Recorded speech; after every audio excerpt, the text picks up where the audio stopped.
Hello everyone, welcome along to the channel. Nigel here with you, Nigel's Modelling Bench, and I have another kit review for you today. Something a little bit spooky. Last week I reviewed a 1/32 scale Wingnut Wings kit, and somebody suggested in the comments that I should review a Copper State Models kit. And many years ago, one of my first videos, I built the Copper State Models Lanchester, which I think was one of their first kits, or certainly was their first vehicles. And I was sort of, led along path with the Wingnut Wings, and I started looking at these World War I vehicles from Copper State Models and ordered this, and I ordered it on the morning that the guy put the message up, so a bit spooky. So this is the Romfell Panzerwagen Austro-Hungarian World War I armour. Just look at it. It looks like a 1950s drag car. It's just absolutely beautiful. I'll show you in a minute when you see the pictures of the sides, but you got this. It's like something from Dastardly and Muttley, and it's beautiful. So this is the armoured car. It's got a turret on the top. You see it's got a big searchlight on it, and it's got the folding down flaps for the protection of the occupants. I'm not sure if it's got any interior or anything. I haven't looked at any reviews. I haven't looked at any builds, and I've got it here on an angle so that we don't get the light reflecting off the glossy box.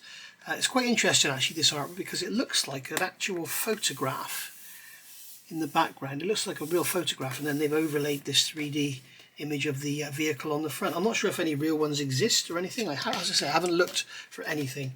So I mentioned the kit is CSM 35002. I got this one from Hannons, and this is Romfell's armoured car Galicia Autumn 1916, and then we have Romfell.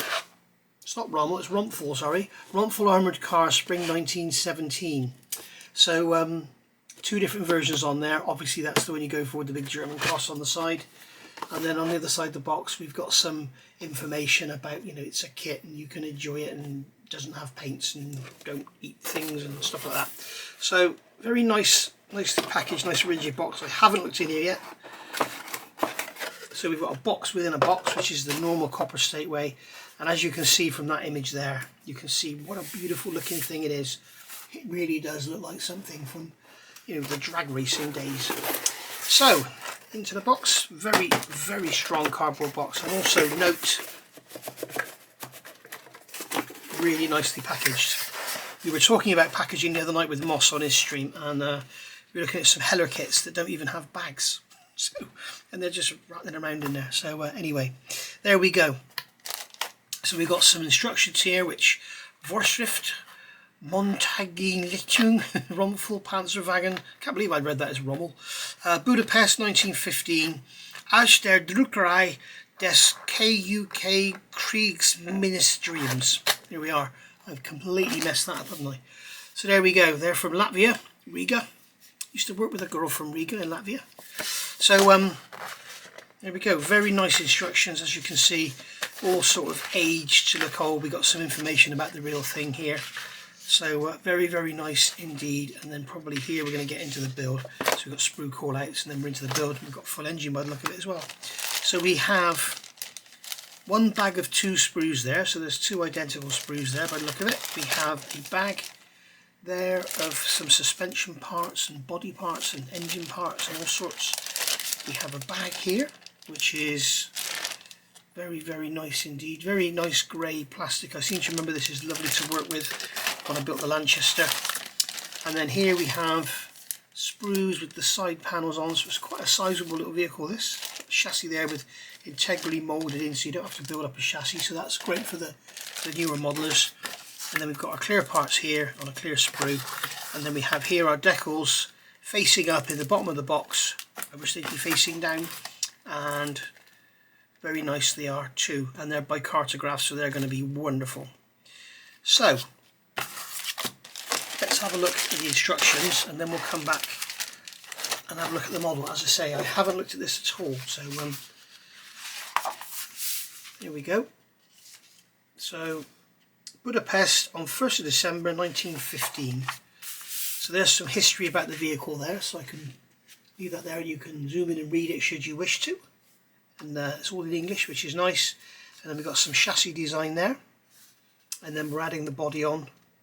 These World War I armoured cars, they are lovely things. I've actually got a mini art one to look at as well. So we'll have a look at that. And then we've got the we have the front and rear views, and there's a cutaway there of the, what's that? It looks like the turret there. And then here we've got some pictures of the real vehicle. So it did actually exist, it's not a what if. And there's another photograph there. Looks like a newspaper article. And there we go. It's a real honour for me to assist Copper State models in achieving the highest possible accuracy for developing this kit. And that's from Chloe Fanny Plattner, August 2019. So Chloe has the private archive photos, drawings and documents. That's who they're referencing there. So into the kit, we've got the sprue callouts as per usual. We've got our colours here. No references to colour, to paint manufacturers. It's just the actual colour, which is absolutely fine by me. And then here we've got the sort of Das Werk style thing, where we've got the, from what I remember it's Das Werk style anyway, we've got the blue parts here are the parts we're adding to the main part there, A7, and then we've got some more, we've got the steering box here and what looks like a brake or something on there. And then we're adding bits and pieces to the engine, building up the cylinders, going over the top. We can add some wires. I'm not sure if we've got a distributor on here or not, or a magneto or whatever it would have been, but I'm sure we can work that out when we see some real pictures of the engine or whatever. So we can add some cables. You've got the spark plugs there. It'd be worth painting them white with silver tips just to add some variation to the engine. And then we have our engine together going into the chassis, and then we're adding the floor, adding the seats and the steering wheel and the pedals. So we've got a driver's seat, steering wheel and pedals. Not sure if we've got any other detail inside at all. I don't think we have. We do have a instrument panel there, is it, by the look of it? Is that an instrument panel or just a bulkhead? And then skip this step, installing interior parts, skip this step for fully closed Romfell. So if you're going to close everything up, don't worry about it. Installation of the armoured superstructure walls, and then the armoured superstructure rear, and then the top part of the roof. And then we're going on to the radiator, adding the radiator grille in there, which is all armoured. And then we've got an armoured hood. And then we've got the windscreen panels going in here, making up the searchlight, lowered and extended. You can see it's just got a hole in the roof. Obviously there's going to be some doors going in there. And then we have doors here, as I was just saying. So we've got doors for the engine bay, doors for the sides, and then we've got the doors over the top where the spotlight comes out. And then we've got our hatches on the front there. We've got the ring for the turret, adding the differential and the gearbox cover. Well, that's going to be the belt drive for the rear wheels. Remember, they used to have a chain drive, sorry. They used to have chains on rather than have the drive direct to the wheels. They had a differential in the middle of the chains going back to the wheels. And then we're adding the rear leaf springs, adding the front axle. It looks like you've got separate ends so you can pose the wheels on. Maybe if you drill it and pin it, you can have it steerable. We'll have a look at that. And then we have side panels going in here with exhausts, wheels with the chain drives, all going together, all looking very nice indeed. We've got covers for the chains, so that's all very nice. And they're telling us here, assembling the rear cantilever spring protection. I don't understand why they're telling us to remove those rivets there. I'm sure it will become apparent. And then we're going to add those in there. And we've got the machine gun going together. There's a nice image there of this machine gun. The drawing of the Maschinengewehr Schwarzlos. Schwarzlos, yeah. Black Los, I'm not sure what that is. So, and then we've got the armoured ring going on there for the turret. And then we're adding the turret onto the top of the vehicle. You've got the little pedestal in there for the operators to sit on. And then we've got remove these handles from the inside. From the outside, is that? Not sure why they're telling us to do that. Remove the handles. It's still on the right side rear doors. They're telling us to remove the handles, but they've got the handles on there when they have them fitted. Don't know what's going on there. Headlights, very nice indeed. And then we're done. And then we're into our colour callouts. So we've got basically grey. All colour information are speculative as there is no documentation known. On the pictures, a vehicle appears in different shades of grey. This could be a very dark grey or a kind of olive green. On Austro-Hungarian vehicles and armour have been used mainly different colours. The sides of the car would have been painted black. Wheels are light or dark grey. So there you go. So you can paint it how you want. Chris Lloyd Staples. So obviously had some help from the UK as well. So there we go. Very nice instruction manual. Very well presented. Not just paper and black and white or two colours or whatever. Really, really nice. It's nice when the companies do this kind of thing. Right, so let's have a look at some plastic parts.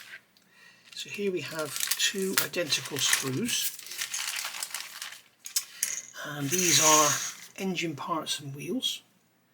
We can see here we have the wheels with the bolted together. Obviously had wheels with bolted on spoke wheels and then bolted on plates for protection. We can see them there, and then we've got the insides or outsides of the wheels, whatever that may be. I'm guessing that's going to be the outsides because it doesn't have a hole in there. But you can see all the bolt detail on there is all very nice. Very nicely done. We've got the cylinders, cylinder heads with the spark plugs. And then we've got that flywheel type thing there, and then we've got a hatch. And then part of the inlet manifold, I'm guessing that is. And then we've got some little handles here. So I'm guessing we'll have those handles. You cut the handles off and then refit these, I'm thinking. Maybe that's what you're telling you to do. You can see their little handles, and they'll be raised from the surface rather than moulded on. So maybe that's why they were telling us to remove them back there. Got a little clear sprue there with headlights, and it looks like they've moulded in the bulbs for us, which is very nice. And they've got the searchlight lens there as well. And then here in this bigger bag we have a obviously bigger sprue. So this sprue here is our body sides. Again, we've got lots of lovely raised detail on there. We've also got a bit of a texture on there, so it's going to take the paint nicely. It does feel quite oily. I always say that it's going to need a wash. And you've got the one-piece chassis there, which is going to be great for a quick build. Not sure if that's flash on there or if it should be there. It kind of looks like it could be either. And then we've got the bulkhead here with the instruments on it, steering wheel, chain drives, beautifully done. Got the roof, and then there's the, is that the bonnet? I think that's the bonnet area. And there's parts of the turret. We've got the radiator over there. So you can see the detail on there is very nicely done indeed. You've got all the sort of bolt detail on there. All nicely raised, very sharp, very crisp. Lovely. They are nice copper slate models. They are very nice indeed. So we cut this one open. So what have we got on this one? We have our internal floor, and then this is the armour plating for the back. That's the protection for the gearbox. Fan for the engine there. We have machine gun in halves. We have some side covers. I'm guessing these would go down in between the wheels. And then we've got lots of greeblies and stuff here. We've got pedals there, hooks. Lots of greeblies and stuff for the engine bay and the interior. We have an exhaust there. It's all very nice. Indeed, you can have a good look at those parts. All nicely done, nice and crisp. It's also not sort of over-engineered. It's not a million parts, but it's also not that simple. I'm kind of wishing it had more of an interior, because you've got all these openable hatches, and you might want to have that hatch open on the top to have the searchlight sticking out. And of course, if you look inside, you're just going to see nothing. So here we have the final bag of sprues. So that's got some sink marks we need to get rid of in there. Don't quite remember what that was for. There's our armoured grille for the radiator grille. That's the bottom of the engine by the look of it. That's the sump, or is that the top of the block and the cylinders go on there? There's our front axle. There's our differential cover. Headlights, very nicely done. Really nicely moulded in one piece. And then we've got a searchlight there, a little bit of flash on there, and some leaf springs. But yeah, very, very nice indeed. So there's the driver's seat, which is quite simple.